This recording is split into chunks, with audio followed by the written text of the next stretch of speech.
ഒട്ടും വയ്യാതെ ഡോക്ടറെ കാണുന്നുള്ള ഒറ്റ ലക്ഷ്യത്തോടെ കുറച്ച് ദിവസത്തിന് മാത്രം നാട്ടിലേക്ക് പോയ ഞാൻ ആ കുറച്ച് ദിവസത്തിൽ പകുതി ദിവസം ഹോസ്പിറ്റലിൽ കയറി ഇറങ്ങേണ്ടി വരുന്ന സ്വപ്നത്തിൽ പോലും വിചാരിച്ചില്ല. നാട്ടിലെത്തിയതിൻ്റെ തൊട്ടടുത്ത ദിവസം കോട്ടയ്ക്കൽ മിംസ് ഹോസ്പിറ്റലിൽ പോകാൻ തുടങ്ങിയതാണ് ഞാൻ. തിരിച്ച് ബഹ്റിലേക്ക് വരുന്നതിൻ്റെ തലേന്നാണ് ആ പോക്ക് അവസാനിച്ചത്. ഞാൻ അവിടുത്തെ ന്യൂറോ ഡിപ്പാർട്ട്മെൻറ്റിൽ ഒരു ഡോക്ടറിനെ കൺസൾട്ട് ചെയ്തത്. അടിപൊളി ഡോക്ടറായിരുന്നു. ഞാൻ അവിടുന്ന് പോകുമ്പോൾ MRI ഒക്കെ എടുക്കേണ്ടി വരും എന്നൊക്കെ വിചാരിച്ച് പോയതാണ്. പക്ഷേ ഡോക്ടർ പറഞ്ഞു അതിൻ്റെ ഒന്നും ആവശ്യമില്ല, ആദ്യം ഒരു എക്സ്റേ എടുത്ത് കാണിച്ചാൽ മതിയെന്ന്. അത് എക്സ്റേ എടുത്തപ്പോൾ തന്നെ എൻ്റെ പ്രോബ്ലം എന്താണെന്നുള്ളത് കറക്റ്റ് എനിക്ക് ഡോക്ടർ വ്യക്തമായിട്ട് പറഞ്ഞു തന്നു. വെറും 5 ദിവസത്തെ മരുന്ന് കഴിച്ചപ്പോൾ തന്നെ എനിക്ക് നല്ല പോലെ പെയിനൊക്കെ കുറഞ്ഞു കേട്ടോ. പിന്നെ ബാക്കിയുള്ള ദിവസത്തെ ട്രീറ്റ്മെൻറ്റും കൂടി എടുത്തപ്പം എൻ്റെ അസുഖം ഭേദമായി. പിന്നെ കുറേ പേരൊക്കെ നമ്മളെ വീഡിയോസിൽ കമൻറ്റ് ചെയ്തിട്ടും അല്ലാതെ ഇൻസ്റ്റാഗ്രാമിൽ മെസ്സേജ് അയച്ചിട്ടൊക്കെ ചോദിച്ചിട്ടുണ്ടായിരുന്നു എന്താണ് അസുഖം എന്ന്. എനിക്ക് സഹിക്കാൻ പറ്റാത്ത കഴുത്തുവേദനയായിരുന്നു. ഒരു പണി എടുക്കാൻ അടുക്കളയിലൊന്നും ഒരു പണി എടുക്കാൻ പറ്റാത്ത അവസ്ഥയായിരുന്നു.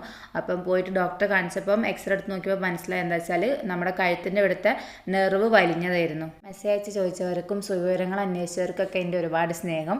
അതുപോലെ ഒരുപാട്